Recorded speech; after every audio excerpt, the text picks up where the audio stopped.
We are back on Inside Politics. Our guest today is David Plazas. He's the Director of Opinion and Engagement with USA Today Network Tennessee, along with the Tennessean.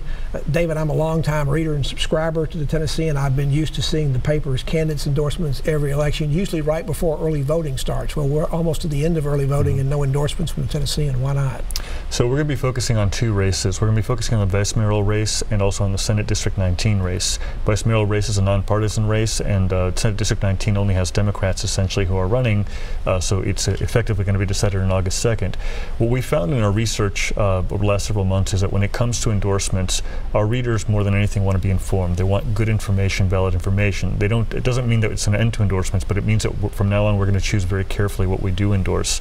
We do have a preference for local races. It doesn't mean that we'll always endorse, but it also means that we'll evaluate candidates. If we have the chance to meet the candidates, assess their backgrounds, assess their records, and also give the opportunity for voters to learn more about them, then that'll be a reason why we will endorse. So the candidates no longer will know on the front end that there's a likelihood there's going to be an endorsement in their race one way or the other. What about congressional races? That's local, but on the other hand, it's federal too. So what I'm going to be doing is after the August 2nd race, the editorial board is going to get together to decide which races we are going to be focusing on, and we'll be telling the public in a column. For November? For November, yes.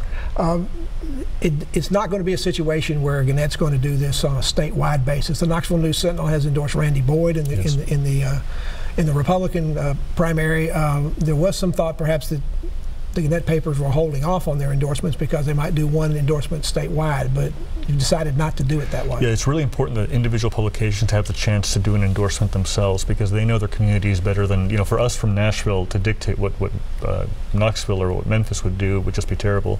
There are times that we do collaborate, and there may be a time where we say we align with a particular endorsement, and that has yet to happen. But when you're picking a leader for the entire state, what's wrong with having all those papers speaking as one voice about who is the best candidate for that? And we'll certainly discuss that as an editorial board, and as different staffs from the News-Sentinel and the Commercial Appeal in Memphis, for example. So that may be part of the process that happens in August after the election to see what you're going to do for November. Absolutely. What I can tell you is that we're in communication every single week with our counterparts there, and we may do that, and we'll communicate with the public what we're going to do. And this Sunday, my boss, Mike Anastasi, has a column to talk about our endorsement philosophy going forward. You also had some endorsements in the last special mayoral race. There were 13 candidates running. You didn't really endorse. You had 5 of them that you sort of said, well, these would be good ones. You didn't pick a candidate and say this is the best person for Nashville at a time of some crisis because we'd had a mayor to leave in disgrace. Somebody else had to step into that position, and you didn't pick one. You said any of these 5 is okay. Well, what we did was we showed essentially the 5 candidates of the 13 based upon 5 leadership criteria that we compare them to. And we assessed, it's true that we did not full-throatedly endorse any candidate in that race. We did believe that Mayor Briley would do a fine job, but we also thought that the public had the opportunity and the responsibility to look at some other candidates who also had some qualities to bring to this. Had this been a regular election like the 2015 election, we probably would have said, let's, like we did with Megan Barry back then, said we full-throatedly endorse her. I suspect some readers have come back at this process and said, well, why is the Tennessean chickening out and not taking tough stands anymore to pick people? I mean, in the 2016 election, you endorsed the process, not a candidate for president. In 2012, you went against the long Democratic tradition of the paper and endorsed Mitt Romney. There's a feeling that the Tennessean is really in the process of maybe some turmoil and change about the whole idea about doing editorials or endorsements. Is that kind of where you're headed? Maybe no endorsements at all in the future? Well, not necessarily. You know, we constantly discuss these things among editorial board members and across the state as well. So, for example, when we had the editorial to call on Megan Barry to resign, I thought that was a very strong endorsement. We came together, we were unanimous in that. Sometimes we simply can't agree on particular issues. The 2016 election was a perfect example of that, where we had different philosophies and we wanted to showcase essentially different perspectives on the candidates themselves. But I think people are not talking about, they expect you to take stands on the tough issues. It's the candidates. When you start what looks like to be ducking the candidates, or in the case of the mayor's race, giving out participation medals rather than picking somebody, how do you defend sort of the manhood, if you will, of the Tennessean for looking like you're ducking that? Well, certainly that's one of the nicer critiques we received related to that process. But I will say that one of the things I thought added a lot of value is that we hosted a forum with all the candidates. We met with every single one. We presented information from questionnaires that we devised. We made it a very transparent process for the public. And sometimes we're simply not going to come up with that decision that people want, and I'll take the criticism. I'll take it. And so that's the manhood, is that we'll take the criticism like a man or a woman. But the difference now as compared to before, the Tennessean has often sponsored forums in previous campaigns, but they've almost always endorsed in almost every contested race in particular that's on the ballot.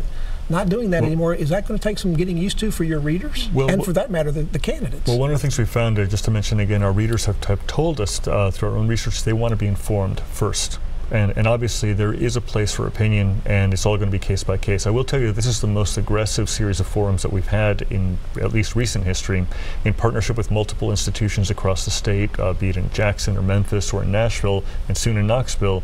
We presented more than a half dozen forums and debates in the gubernatorial race, and we'll have a Senate debate coming up soon in September as well with Cumberland University. And so there's a possibility you may endorse in those races in the fall between the Republican and Democratic Yes, candidate. After the August 2nd election, the editorial board is going to come back together. We're going to assess exactly which races we're going to take a look at, and we'll immediately be inviting candidates and to come also in. Decide whether you're going to be able to allow papers to endorse individually, but because these are statewide races, there's still a possibility you may decide to endorse as a group. Is that what I'm understood? Is at least under consideration possible? Well, ultimately the decision is a local one, but we'll certainly discuss whether or not we align on the same decision, and you'll find out come before early voting.